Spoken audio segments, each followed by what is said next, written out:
श्री मुकेश अग्निहोत्री जी शोकोद्गार में भाग लेंगे।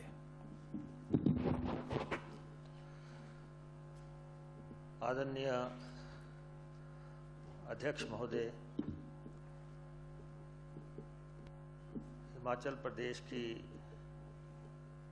राजनीति में पिछले 60 साल तक सक्रिय रहे माननीय श्री वीरभद्र सिंह जी आज हमारे बीच में नहीं हैं और एक लंबे अरसे के बाद इस हाउस में हम सब उनको मिस कर रहे हैं और बिल्कुल साथ बैठा करते थे। उनका एहसास हमेशा हमारे साथ रहा, उनका मार्गदर्शन हमारे साथ रहा और इतनी लंबी राजनीतिक पारी खेलना और तकरीबन नॉट आउट रहना, आज भी वो अंत तक इस हाउस के मेंबर, 1962 में वो सांसद बने जब शायद हम पैदा भी नहीं हुए थे और उसके बाद 1983 में वो हिमाचल प्रदेश में आए। 8 अप्रैल 1983 को उन्होंने मुख्यमंत्री की शपथ ली और उस समय से बाद लगभग 38-39 साल वो हिमाचल प्रदेश की राजनीति में सक्रिय रहे। बीच में एक छोटे दौर के लिए केंद्रीय मंत्री बने, लेकिन 9 दफ़ा विधायक रहे, 5 दफ़ा सांसद रहे, 6 दफ़ा मुख्यमंत्री रहे, 4 बार केंद्रीय मंत्री रहे, 4 बार हिमाचल प्रदेश कांग्रेस पार्टी के अध्यक्ष बने। इतना बड़ा पर्वतीय व्यक्तित्व उनका रहा और उन्होंने, जैसे मुख्यमंत्री जी ने कहा कि जमीन से जुड़े हुए व्यक्ति थे। ठीक है कि राजा परिवार में पैदा हुए, लेकिन उन्होंने हिमाचल प्रदेश के लोगों के दिलों पे राज किया और सत्ता हो या ना हो, इस बात का बहुत ज़्यादा अंतर उनके दौरों पे नहीं पड़ता था। हमने उनको विपक्ष में भी दौरे करते हुए देखा। दुनिया कैसे भागी हुई आती थी और जवाहरलाल नेहरू जी से लेके आज दिन तक मोदी जी की सरकार तक हर प्रधानमंत्री के साथ काम किया और हिमाचल का, अगर हम डॉक्टर वाई.एस. परमार को अगर हम हिमाचल निर्माता कहते हैं तो वीरभद्र सिंह ने को हम आधुनिक हिमाचल के निर्माता कहें, क्योंकि जो भी हिमाचल प्रदेश में रंग भरे, विकास के, कल्याण के, गरीब की सेवा के और दलगत राजनीति से ऊपर उठ के उन्होंने काम किया और हमेशा उन्होंने कहा सर्वत्र हिमाचल का सर्वत्र विकास। सारे हिमाचल का संतुलित विकास के वो हमेशा पक्षधर थे। क्षेत्रवाद की खाई को उन्होंने हमेशा पाटने की कोशिश की और उनकी मान्यता पूरे प्रदेश में रही। उनका लोहा हर नेता ने माना और हमने बहुत बार देखा कि वो ना तो किसी जाति का नेता बनने के पक्षधर थे, ना ही किसी क्षेत्र विशेष के नेता बनने के पक्षधर थे। अगर ऐसी कोई बात आती भी थी तो उन्हें लगता था कि ये उनके साथ अन्याय है और गरीब को देखते ही उनके आंसू छलकते हमने बहुत बार देखे। हम जैसे बहुत लोगों को वो राजनीति में लेके आए उंगली पकड़ के चलना सिखाया। ना जाने कितने लोगों को उन्होंने विधायक बनाया, कितने मंत्री बनाए, और उनके दरबार से शायद ही कोई व्यक्ति खाली गया हो। और मुख्यमंत्री के सरकारी आवास स्थान ओक ओवर में तो शायद उन्होंने लंबे अरसे तक 22 साल तक मुख्यमंत्री रहे, शायद एक रात भी नहीं गुजारी, अपने निजी आवास पे रहते थे। लेकिन जब ओक ओवर में मिलते थे, जब तक आखिरी व्यक्ति से नहीं मिल लिए उस समय तक वो जाते नहीं थे। और फाइल की नोटिंग का लोहा तो प्रदेश की ब्यूरोक्रेसी ने भी माना।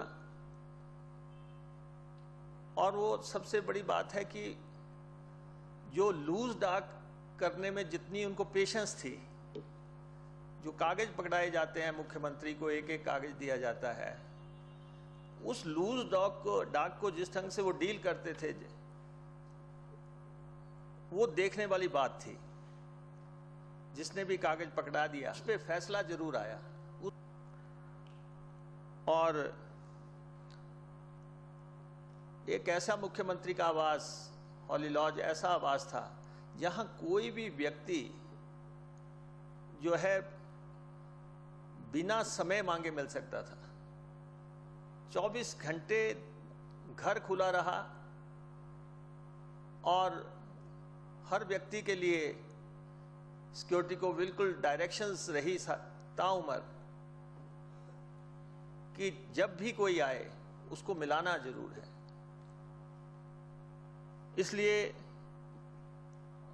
आम जनता में उन्होंने जगह बनाई। और जब कभी कोई नाराजगी भी होती थी, हमने देखा कि जब उनसे मिलने गए और जैसे ही उन्होंने अपना हाथ दूसरे के हाथ में रखा, तो अपराध बोध होता था कि नहीं, ये ठीक है, हम गलत हैं। ऐसा व्यक्तित्व जो है उनका था। और हमने खुद देखा, कुछ समय पहले नालागढ़ से 2 लड़कियां आई, सुबह हॉली लॉज में आई और रोती हुई आई। मुख्यमंत्री जी को जैसे मिलाया गया, मुख्यमंत्री जी ने सबसे पहले तो उनको कहा कि इनको चाय पिलाओ, फिर मेरे पास वापस लेके आओ। और जब वापस आई तो उनसे पूछा कि क्या कारण है, आप क्यों रो रहे हैं? तो उन्होंने कहा कि एक की एडमिशन नर्सिंग में हुई है और दूसरी की ITI में हुई है, फीस नहीं है। और माननीय वीरभद्र सिंह जी ने कहा कि जो नर्सिंग में लड़की है उसको मेरे निजी अकाउंट से फीस जाएगी, और जब तक इसकी एजुकेशन पूरी नहीं हो जाती उसको उसकी फीस जो है उनके जो माल रोड स्थित अकाउंट था उससे जाती रही। और दूसरे के लिए फ़ोन किया कि डायरेक्टर को फ़ोन करो और उसको कहो कि इसकी फ़ीस माफ़ करवाएं। और जाते हुए उन लड़कियों को पैसे भी दिए अपनी जेब से पैसे देते तो हमने बहुत बार उनको देखा। और एक आदर्श जो है उन्होंने स्थापित किया राजनीति में। और अध्यक्ष महोदय, वैसे भी अखंड राजयोग दुर्लभ ही मिलता है कि इस ढंग की प्रतिभाएं जो है बहुत दुर्लभ ही जो है दुनिया में मिलती हैं। और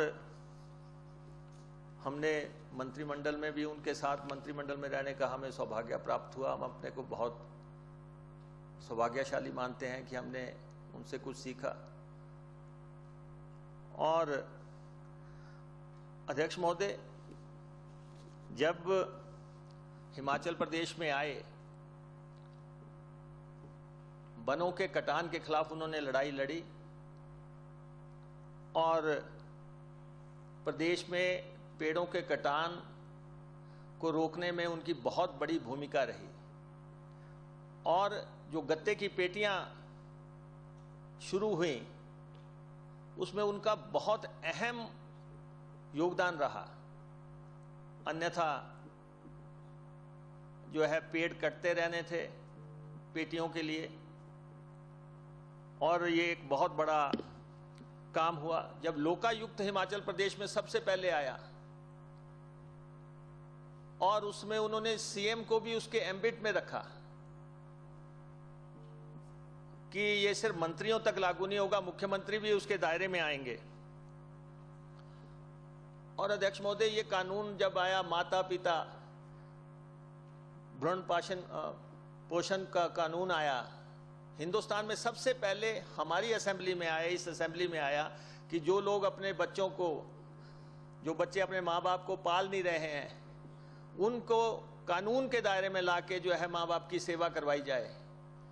तो वो वीरभद्र सिंह जी के व्यक्तित्व की सोच थी।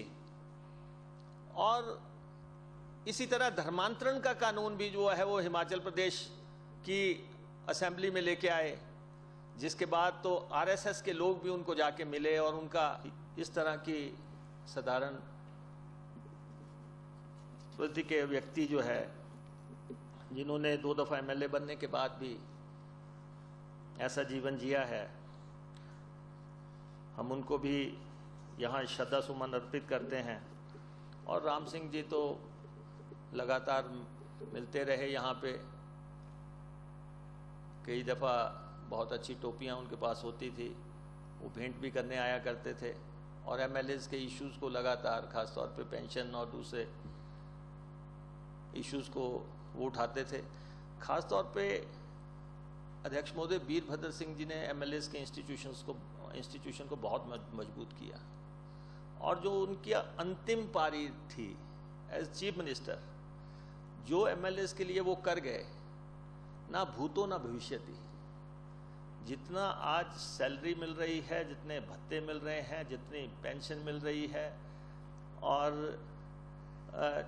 उस समय धूमल जी ने कहा था कि अगर हम भी मुख्यमंत्री होते शायद ऐसा ना कर पाते, जो एमएलएज के लिए कर दिया गया। तो बहुत बड़ी कंट्रीब्यूशन इस हाउस के लोगों के लिए जो है वीरभद्र सिंह जी करके गए हैं। हम जो 5 विभूतियाँ जो इस सदन के सदस्य रहे और आज हमारे बीच में नहीं हैं, हम उन सबको जो है श्रद्धा सुमन अर्पित करते हैं। और अध्यक्ष महोदय, आपके माध्यम से मुख्यमंत्री जी से आग्रह है कि जो भी शोक संदेश आप उनके परिवार को भेजें, उसमें जो है हमें, हमारे दल को शामिल करें। वीरभद्र सिंह जी के बेटे विक्रमादित्य जी इस हाउस के सदस्य हैं, और हम उनके भविष्य की शुभकामनाएं देते हैं कि अपने पिता के दिखाए रास्ते पे वो चलें। और हमारे जगदेव ठाकुर जी के साथ भी बहुत ही व्यक्तिगत और अच्छे रिश्ते रहे, और एक बहुत बड़ी पर्सनैलिटी भारतीय जनता पार्टी की हिमाचल में वो मानी गई। और उनके बेटे वीरेंद्र ठाकुर जी इस हाउस में हैं, उनके माता श्री का निधन हुआ है, वहाँ भी हम श्रद्धा सुमन अर्पित करते हैं, पुष्पांजलि अर्पित करते हैं, और इनको दुख सहने की शक्ति मिले।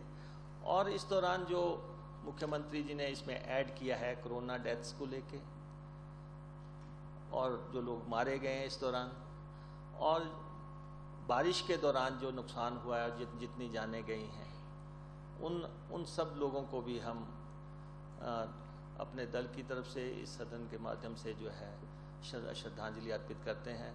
और मुख्यमंत्री जी से आग्रह है कि उन परिवारों की जितनी मदद आप कर सकते हैं आप कीजिए। अध्यक्ष महोदय, आपने समय दिया, आपका बहुत बहुत धन्यवाद।